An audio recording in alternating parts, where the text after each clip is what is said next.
Hello friends, welcome back to my channel. இன்றைக்கி நம்ம சேனலில் ரொம்பவே யூஸ்ஃபுல்லான வீடியோ தான் வந்து பார்க்க போகிறோம். மாம்பழமும் சரி, மாங்காய் வந்து நம்ம கட் பண்ணுறப்போ இந்த மாதிரி ரொம்ப பிசு அந்த பிசுன்னு மாதிரி வரும். ஸோ அதை வந்து நம்ம சரியாக கழுவாமல் சாப்பிட்றப்போ சில சமயம் தொண்டையில் வந்து ஒரு மாதிரி அரிக்கிற மாதிரி இருக்கும், ஒரு மாதிரி அரிப்பு மாதிரி இருக்க மாதிரி இருக்கும்.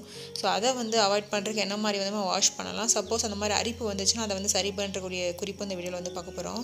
ஸோ வாங்க வீடியோக்குள்ளே போகலாம். இதுக்கு வந்து நமக்கு தேவையானது என்னென்னு பார்த்தீங்கன்னா அரிசி மாவு தான். உங்களுக்கு வந்து அரிசி மாவுக்கு பதிலாக நீங்கள் வந்து கோதுமை மாவு கூட வந்து எடுத்துக்கலாம்.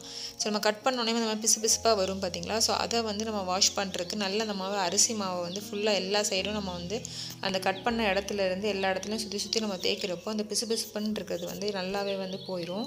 சப்போஸ் உங்களுக்கு ஒரு தடவை வந்து தேய்ச்சி வந்து போகலைன்னா இன்னொரு தடவை வந்து அதை எடுத்து அப்ளை பண்ணி ஃபுல்லாக வந்து தேய்ச்சிட்டு அதுக்கப்புறம் வந்து வாஷ் பண்ணிக்கோங்க.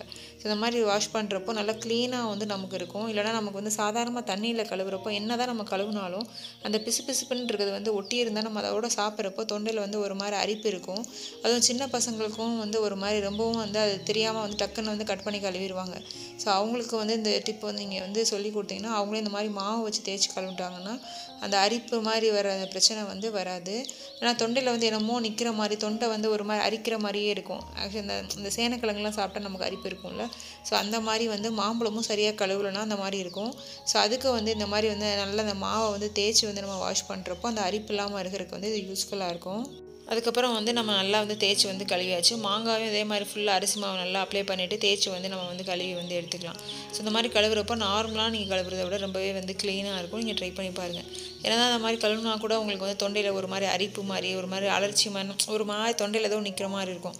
ஸோ அதுக்கு குறிப்பு என்னென்னு பார்த்தீங்கன்னா ஒரு ஸ்பூன் வந்து தேன் எடுத்துக்கோங்க. தேன் எடுத்து அப்படியே நல்லா வந்து அதை அப்படியே வந்து முழுங்கிடுங்க. ஸோ முழுங்கினதுக்கப்புறம் தண்ணி எதுவும் குடிக்காமல் அப்படியே வந்து விட்டுருங்க. மேக்ஸிமம் ஒரு ஸ்பூன்லேயே வந்து சரியாயிடும். ஸோ அந்த மாதிரி ஒரு ஸ்பூனில் வந்து சரியாயில்லைன்னா இன்னும் ஒரு ஸ்பூன் வந்து நீங்கள் சாப்பிட்டுக்கலாம். இது வந்து மாங்காய் வந்து சாப்பிட்றப்போ வந்து தொண்டையில் ஏற்படுற அரிப்புக்கு மட்டும் இல்லைங்க. சில சமயம் சேனக்கிழங்கு சாப்பிட்டா கூட நம்ம தொண்டை நாக்கெலாம் அரிப்பு எடுக்கிற மாதிரி இருக்கும்.